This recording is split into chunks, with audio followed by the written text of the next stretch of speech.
Welcome back into the Sports Source, this segment of our program brought to you by Madisonville Marine. And we are already through January. That's unbelievable. It's January 31st.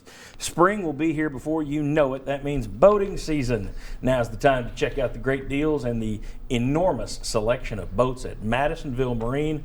Those folks have been in business down there now 40 years. Celebrating 40 years. Madisonville Marine. Get down there and find out why a boat place in Madisonville has been around for 4 decades.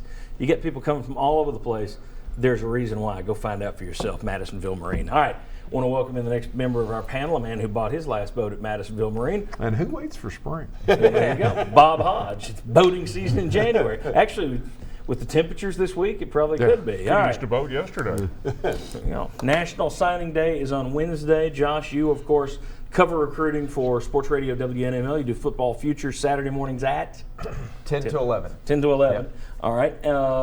Wanted to ask you to kind of catch us up on Tennessee's top targets, then maybe some fallbacks. In the next segment, I'm going to have you actually make your predictions, so you'll be held with your feet to the fire. But let's start out and look at some of the top targets on the Tennessee list, and I think we've got those built into the graphic. There you go. Just run through these folks for me and what Tennessee's looking at trying to get these guys. Yeah, Derek Brown, he's one of the top defensive linemen in the country. He earned that 5th star by some after he showed up so well at the U.S. Army All-American Bowl practice that week. He's a terrific player. Auburn is a team that Tennessee is battling. Georgia's been in there as well. Kirby Smart sent a helicopter to see him this week. That's always very exciting. Tyler Bird, he is one of the top corners in the country, another All-American, committed to Miami.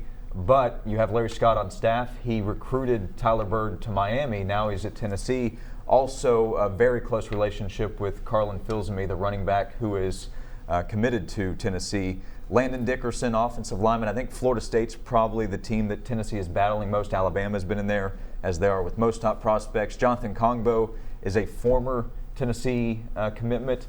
He's a case, though, he decommitted and continued to show a lot of interest in Tennessee. He's visiting Florida State this weekend. Ole Miss is in the mix. They've got some NCAA questions you might wonder about, and then USC, where he visited last week. And then Nigel Warrior, one of the top athletes in the country. Alabama, Auburn, Tennessee's battling those two schools.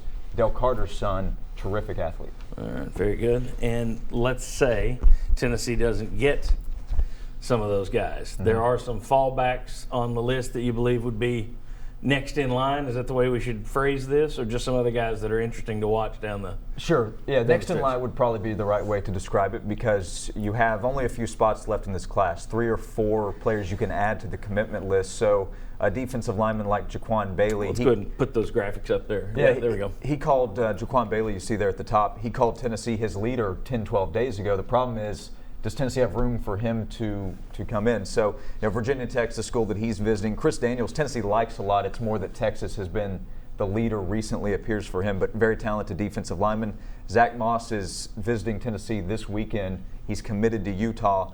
If some other guys were to go elsewhere, Tennessee does have a need at running back. Yes. You could look there. And then Latrell Williams, Tennessee can still use some help at wide receiver, committed to Miami. Okay, is that that would have to be another Larry Scott pull, I would guess. You would think so, and that would still be, that's not necessarily Tennessee calls him and he definitely comes, but he's a guy that, think about position of need. I still think defensive line is the biggest focus for Tennessee in this class. You look at running back, that's the area that scares me, because you just go ahead and pencil Kamara and Hurd out after next year. If they play well, I think Kamara and Hurd are both gone, which means you've got Young, Kelly, Filsamy. Yep. Is that how he pronounces it? Filsamy. It's like he feels me. That's how he explains it. All right, I'll let you phrase it that way. So you've got a slim group there. Now, it's certainly possible that spring of 2017 you go out and sign one of the top running backs in the country. A lot of schools go get these freshmen that come in, they're great. But to me, that running back area is one that it doesn't look like a need now.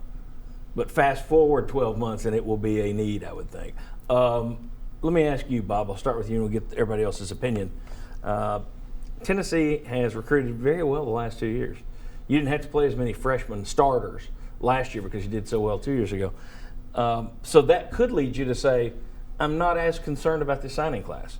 The other side of it is you're going to lose some important seniors next year, And again, you could lose a lot of juniors next year. I would think probably going to lose juniors. So that could make you more worried about this team. You feel more at ease about this class or more worried about this class based on those two separate facts there? I think it kind of falls in the middle, but if I have to lean, slightly worried because of the juniors you may leave. I mean, look at what losing juniors has done to LSU. Yeah. Look what it possibly can do to Ohio State next year because they lost a ton of guys. And so when you're recruiting, if you could put them all down on a board and say, we've got these guys for their entire 4 years, that's one thing. But it doesn't work that way anymore. So I think every recruiting class almost is a world on its own, and you've got to figure that in 3 years, they're going to be replacing guys that you wished you had another year. So I think just a little bit of worry creeps into it. Mike Strange?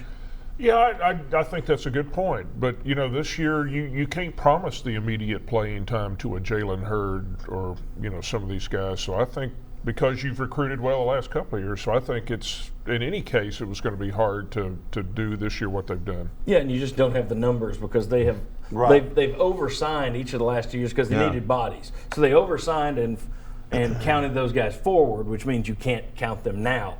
Chuck, your thoughts? Are you more concerned because you got guys that can leave, or are you a little more at ease because they have recruited so well the last 2 years? I don't think you can really be at ease, even though that's, you want to think that because look what Butch Jones was selling when he first came here. Right. There wasn't that much and he did a great job. But I think you do have to be concerned because you are going to have a lot of needs. And they're going to need people that can either, if not play, they're going to have to be able to add to your depth pretty much right away.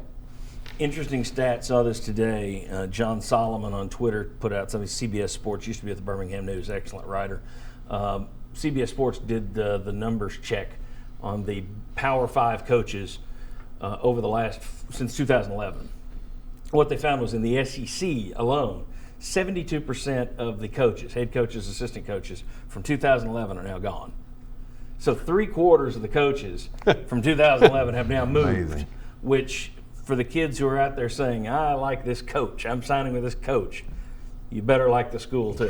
You better like the school too. All right, when we come back, we're going to put you on the spot. Josh, I want to have Josh Ward tell us who he thinks Tennessee will sign and who'll go elsewhere. Predictions next, and you want to stick around. We have some incredible numbers on in-state talent that comes out of the state of Tennessee. Come on back on Sports Source. From East Tennessee to the Carolinas, no job is too big for Benedict Construction. Patios and decks, custom remodels, even custom homes. With a reputation for excellence, rely on the custom work of Benedict Construction.